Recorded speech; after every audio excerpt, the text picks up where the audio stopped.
Asal-usul Kota Bandung, dari Danau Purba hingga Paris Van Java. Kota Bandung, ibu kota Provinsi Jawa Barat, adalah salah satu kota terbesar dan terkenal di Indonesia. Kota ini memiliki banyak julukan, seperti Paris Van Java, Kota Kembang, The City of Garden, dan lain-lain. Namun, tahukah Anda bagaimana asal-usul Kota Bandung? Bagaimana kota ini terbentuk dari zaman prasejarah hingga masa kemerdekaan? Kota Bandung berasal dari kata bendung atau bendungan, karena terbendungnya Sungai Citarum oleh lava Gunung Tangkuban Perahu yang kemudian membentuk telaga. Nama ini juga berkaitan dengan fenomena geografis, yaitu adanya dua daratan yang berdampingan di sebelah barat, Batu Jajar Padalarang, dan sebelah timur, Bandung Cicalengka, dari Sungai Citarum.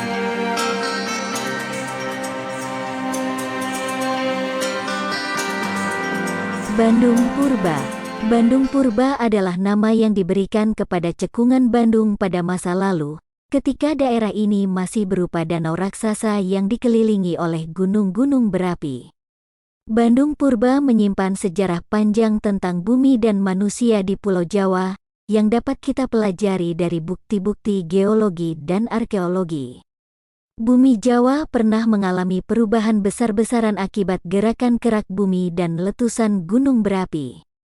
Dahulu kala, pulau ini tenggelam dalam laut dangkal yang membujur dari Raja Mandala hingga Pelabuhan Ratu. Di dasar laut itu, terumbu karang purbakala berkembang pesat, yang kini menjelma menjadi bukit-bukit kapur di Citatah, Raja Mandala. Bukit-bukit kapur itu pun terkikis dan terkarstifikasi, menciptakan sungai-sungai bawah tanah dan goa-goa indah, seperti Gua Sanghyang Poek, Gua Bancana, dan Gua Pawon. 4 juta tahun yang lalu, bumi menyemburkan api di selatan Cimahi. Beberapa gunung berapi muncul di sana, antara lain Gunung Lagadar, Gunung Selacau, Gunung Lalakon, Gunung Paseban, Gunung Singa, Gunung Pasir Pancir, dan lain-lain. Api bumi lalu berpindah ke utara.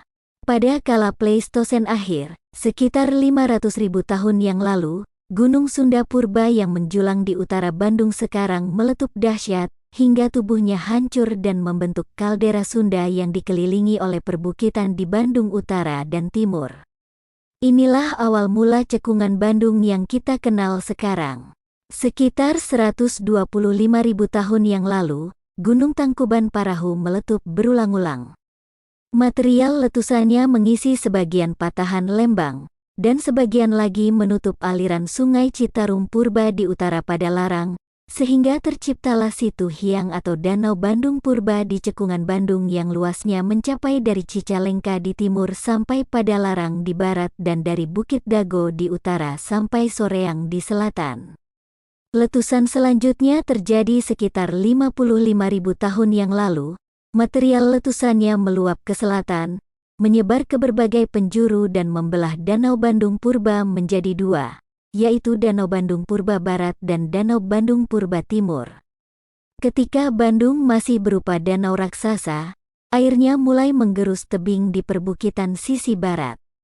Gempa bumi yang terjadi di sepanjang jalur patahan yang membelah cekungan Bandung akhirnya membuka jalan bagi air untuk keluar dari Danau Bandung Purba.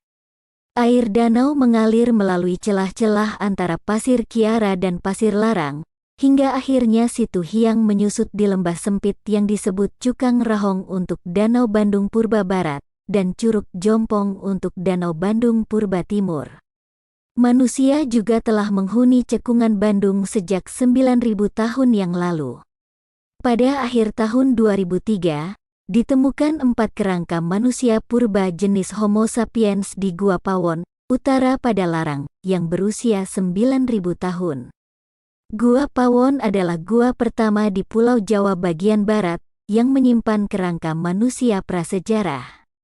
Di Gua Pawon juga ditemukan 22.000 artefak berupa gelang-gelang, kapak, dan berbagai peralatan dari batu gelas, obsidian. Gua itu diduga menjadi tempat tinggal dan makam manusia purba. Tidak hanya di wilayah barat, Gua Pawon manusia purba juga mendiami wilayah utara, timur laut dan selatan cekungan Bandung. Hal ini dibuktikan dengan penemuan banyak artefak purba, seperti kapak, mata panah dan mata tombak dari obsidian, mata tombak perunggu, dan lain-lain. Artefak-artefak ini menunjukkan bahwa manusia purba di cekungan Bandung memiliki kebudayaan yang maju dan beragam.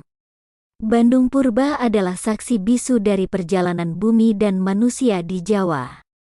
Bandung purba mengajarkan kita tentang asal-usul dan perkembangan daerah ini, yang kini menjadi salah satu kota terbesar dan terkemuka di Indonesia. Bandung purba juga menginspirasi kita untuk menghargai dan melestarikan warisan sejarah dan alam yang kita miliki.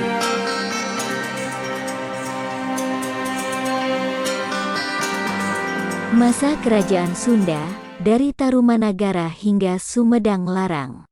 Jawa Barat memiliki sejarah yang panjang dan kaya. Wilayah ini pernah menjadi bagian dari beberapa kerajaan besar yang berpengaruh di Nusantara. Salah satu kerajaan tertua yang pernah ada di Jawa Barat adalah Kerajaan Tarumanagara, yang didirikan pada abad ke-4 Masehi. Kerajaan ini mencapai puncak kejayaannya di bawah pemerintahan Sri Maharaja Purnawarman, yang berhasil menguasai seluruh wilayah Jawa Barat dan sebagian Jawa Tengah. Namun, kejayaan Tarumanagara tidak bertahan lama. Pada abad ke-7 Masehi, kerajaan ini mengalami kemunduran dan pecah menjadi dua kerajaan, yaitu Kerajaan Sunda dan Kerajaan Galuh. Kerajaan Sunda berpusat di Pakuan, sekarang Bogor, sedangkan Kerajaan Galuh berpusat di Kawali, sekarang Ciamis. Kedua kerajaan ini saling bersaing dan berperang untuk memperebutkan wilayah dan pengaruh. Pada abad ke-15 Masehi, terjadi peristiwa penting yang mengubah sejarah Jawa Barat. Prabu Sri Baduga Maharaja atau Prabu Siliwangi, Raja Kerajaan Sunda dan Kerajaan Galuh, berhasil menyatukan kembali kedua kerajaan itu menjadi satu kesatuan yang disebut Kerajaan Sunda Galuh atau Kerajaan Pajajaran. Kerajaan ini menjadi kerajaan terbesar dan terkuat di Jawa Barat, dengan wilayah yang meliputi hampir seluruh Tatar Sunda, kecuali Banten dan Cirebon. Kerajaan Pajajaran dikenal sebagai kerajaan yang maju dan sejahtera. Kerajaan ini memiliki sistem pemerintahan yang baik, budaya yang berkembang, dan hubungan dagang yang luas dengan kerajaan-kerajaan lain di Asia. Kerajaan ini juga menghasilkan banyak tokoh-tokoh terkenal, seperti Prabu Kian Santang, Nyi Roro Kidul, dan Syekh Siti Jenar. Namun, kejayaan Kerajaan Pajajaran juga tidak berlangsung lama. Pada abad ke-16 Masehi, kerajaan ini menghadapi ancaman dari Kesultanan Banten dan Kesultanan Mataram, yang ingin menguasai wilayah Jawa Barat. Pada tahun 1579 Masehi, Kerajaan Pajajaran jatuh ke tangan Kesultanan Banten, yang dipimpin oleh Maulana Hasanuddin. Sejak saat itu, Kerajaan Sumedang Larang, yang didirikan oleh Prabu Tajimalela, menjadi pewaris Kerajaan Pajajaran. Kerajaan ini berusaha untuk mengembalikan kejayaan Kerajaan Sunda, tetapi terus-menerus berperang dengan Kesultanan Cirebon dan Kesultanan Banten. Kerajaan Sumedang Larang akhirnya tunduk pada Kesultanan Mataram pada tahun 1620 Masehi, setelah Prabu Gesan Ulun meninggal.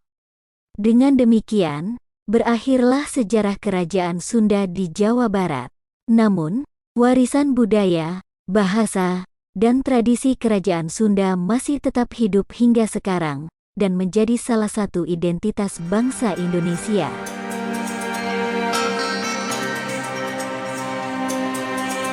Masa Kesultanan Mataram. Pada abad ke-17, Pulau Jawa menjadi saksi pertarungan antara tiga kekuatan besar, yaitu Kesultanan Mataram, Kesultanan Banten, dan Belanda. Mataram, yang dipimpin oleh Sultan Agung, berambisi untuk menguasai seluruh Jawa dan Nusantara. Banten, yang dipimpin oleh Sultan Hasanuddin, berusaha untuk mempertahankan kemerdekaan dan kedaulatannya. Belanda, yang datang sebagai pedagang, berkepentingan untuk mengendalikan perdagangan rempah-rempah dan sumber daya alam lainnya. Di tengah konflik ini, ada sebuah kerajaan kecil yang bernama Sumedang Larang, yang merupakan pewaris kerajaan Pajajaran yang runtuh pada tahun 1579. Sumedang Larang, yang dipimpin oleh Pangeran Rangga Gempol, menghadapi ancaman dari Banten yang ingin menguasai wilayah bekas Pajajaran. Untuk menghindari hal itu, Sumedang Larang memilih untuk tunduk pada Mataram dan menjadi daerah bawahan yang disebut Priangan. Namun, keputusan ini tidak membuat Sumedang Larang aman dari serangan Banten. Pada tahun 1624, ketika pasukan Sumedang Larang sedang berperang di Madura atas perintah Mataram, Banten menyerang Sumedang dan menguasainya. Sultan Agung pun marah dan menyalahkan Pangeran Rangga Gede, saudara dan pengganti Pangeran Rangga Gempol yang meninggal di Mataram. Sultan Agung mencabut jabatan Pangeran Rangga Gede sebagai Bupati Wedana Priangan dan menunjuk Dipati Ukur, seorang pahlawan perang dari Bandung, sebagai penggantinya.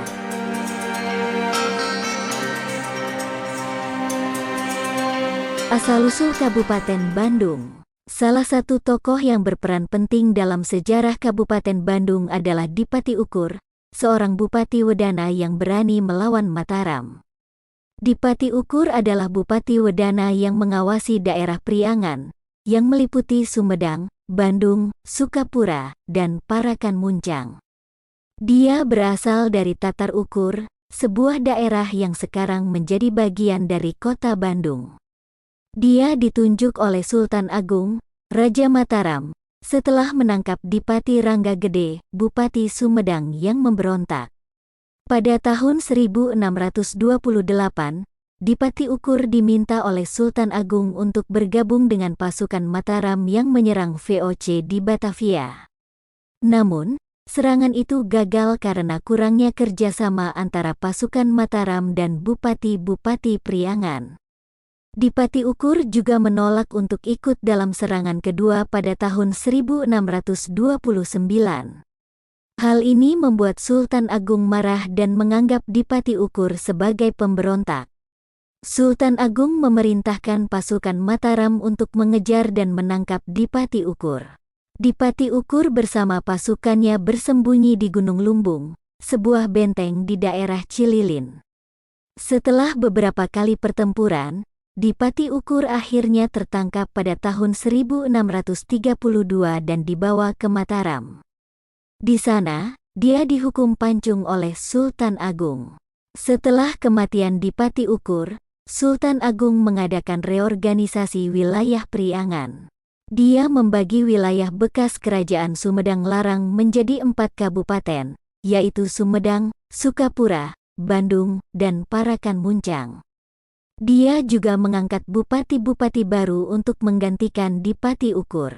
Salah satunya adalah Tumenggung Wiraangun-Angun, yang menjadi bupati pertama Kabupaten Bandung.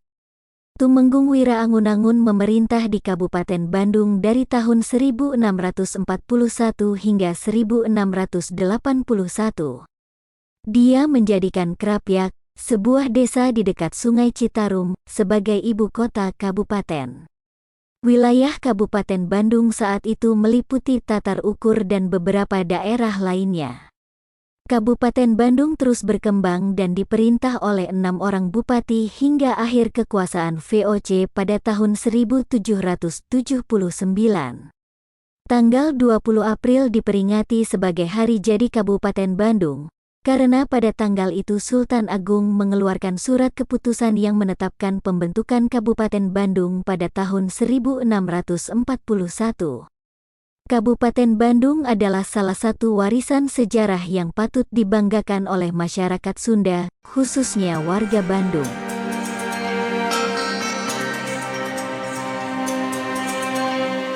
Tanam paksa kopi di Priangan. Sejarah perjuangan dan penderitaan petani Jawa.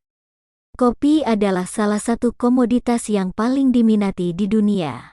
Namun, di balik secangkir kopi yang nikmat, Ada sejarah perjuangan dan penderitaan yang dialami oleh para petani Jawa yang menanamnya.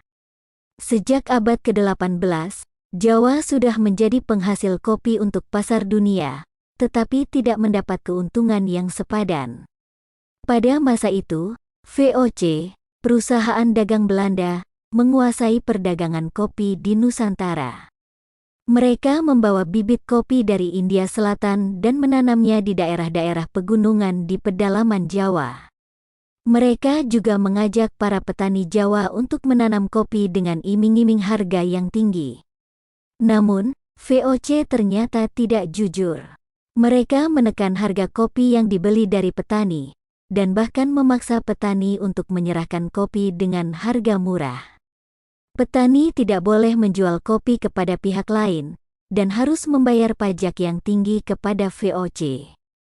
Jika tidak, mereka akan dihukum atau diusir dari tanahnya. Di Priangan, daerah yang subur di Jawa Barat, VOC menerapkan sistem tanam paksa kopi, Preangerstelsel, selama 1 abad, dari tahun 1720 hingga 1830. Sistem ini berarti para bupati di Priangan harus menanam kopi dan menyerahkannya ke VOC sebagai kewajiban. VOC memberikan imbalan kepada bupati dan petani, tetapi jumlahnya sangat sedikit. Para bupati juga harus menjaga keamanan dan ketertiban di wilayahnya, dan tidak boleh sembarangan mengganti pegawai-pegawainya tanpa sepengetahuan pengawas daerah Cirebon Priangan. Sistem tanam paksa kopi ini membuat petani Jawa menderita. Mereka harus mengorbankan tanaman pangan yang penting untuk kehidupan mereka, dan mengalami kelaparan dan kemiskinan. Mereka juga harus bekerja keras tanpa istirahat, dan menghadapi penyakit dan hama yang menyerang tanaman kopi. Mereka tidak memiliki hak atas tanah dan hasil kopi yang mereka tanam, dan tidak memiliki kebebasan untuk menentukan nasibnya sendiri. Sistem tanam paksa kopi ini berakhir pada tahun 1830, ketika pemerintah Hindia Belanda menggantikan VOC dan menerapkan sistem tanam paksa, Kulturstelsel, yang lebih luas. Sistem ini juga mengeksploitasi petani Jawa, tetapi tidak hanya untuk kopi, melainkan juga untuk tebu, tembakau, indigo, dan lain-lain. Sistem ini berlangsung hingga tahun 1870, ketika muncul gerakan liberal yang menentang tanam paksa dan menuntut reformasi agraria. Kopi Priangan adalah salah satu warisan sejarah yang menggambarkan perjuangan dan penderitaan petani Jawa di bawah penjajahan Belanda. Kopi Priangan juga memiliki cita rasa yang khas dan berkualitas tinggi, yang diakui oleh dunia. Kopi Priangan adalah bukti bahwa di balik kesulitan, ada keindahan dan kekuatan yang tak terkalahkan.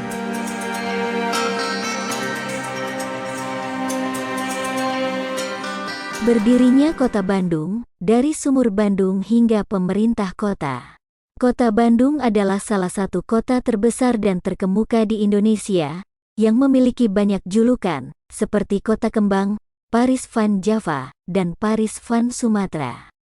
Kota ini juga memiliki sejarah yang panjang dan menarik, yang dimulai dari sebuah sumur di tepi Sungai Cikapundung. Kota Bandung bermula dari ibu kota Kabupaten Bandung yang dibangun oleh Bupati R.A. Wiranata-Kusumah II pada tahun 1810, atas perintah Gubernur Jenderal Herman Willem Daendels. Daendels adalah seorang pejabat militer Prancis yang ditugaskan oleh Raja Louis Napoleon untuk mempertahankan Hindia Belanda dari serangan Inggris. Salah satu proyek besar yang dilakukan oleh Daendels adalah membangun Jalan Raya Pos, sebuah jalan yang menghubungkan Anyer di ujung barat Pulau Jawa hingga Panarukan di ujung timur Jawa. Jalan ini berfungsi untuk memudahkan transportasi dan komunikasi antara kota-kota di Jawa. Jalan ini juga berpengaruh terhadap perkembangan kota-kota yang dilaluinya, termasuk Bandung. Daendels meminta Bupati Wiranata-Kusumah II untuk membangun ibu kota Bandung yang baru di sekitar Jalan Raya Pos. Bupati Wiranata-Kusumah II kemudian memilih lokasi di dekat Sumur Bandung, sebuah sumber mata air yang memiliki dua sumur yang berhadapan. Sumur Bandung dalam bahasa Sunda berarti sumur yang berpasangan atau berbandungan. Di sekitar sumur Bandung, Bupati Wiranata Kusumah II dan rakyatnya membangun berbagai fasilitas, seperti pendopo, masjid agung, dan pasar. Pendopo dibangun di sisi selatan alun-alun Bandung, menghadap ke arah Gunung Tangkuban Parahu, yang merupakan simbol kepercayaan sejarah masyarakat Sunda. Masjid Agung dibangun di sisi barat alun-alun dan pasar di sisi timur. Pada tanggal 25 September tahun 1810, Kota Bandung resmi menjadi ibu kota Kabupaten Bandung, berdasarkan keputusan pemerintah Hindia Belanda. Tanggal ini kemudian ditetapkan sebagai hari jadi Kota Bandung. Kota Bandung terus berkembang dan menjadi ibu kota Karesidenan Priangan pada tahun 1864, berdasarkan keputusan Gubernur Jenderal J.B. Van Heuts. Pada tanggal 1 April tahun 1906, Kota Bandung meningkat statusnya menjadi pemerintah kota, Gemeente, berdasarkan ordonansi Gubernur Jenderal J.B. Van Heuts. Sejak itu, Kota Bandung resmi lepas dari Kabupaten Bandung, walaupun ibu kota Kabupaten Bandung masih terletak di Kota Bandung. Kota Bandung adalah salah satu kota yang memiliki sejarah yang kaya dan beragam. Kota ini juga memiliki potensi yang besar dalam bidang pendidikan, budaya, ekonomi, dan pariwisata. Kota Bandung adalah kota yang lahir dari sumur Bandung dan tumbuh menjadi pemerintah kota.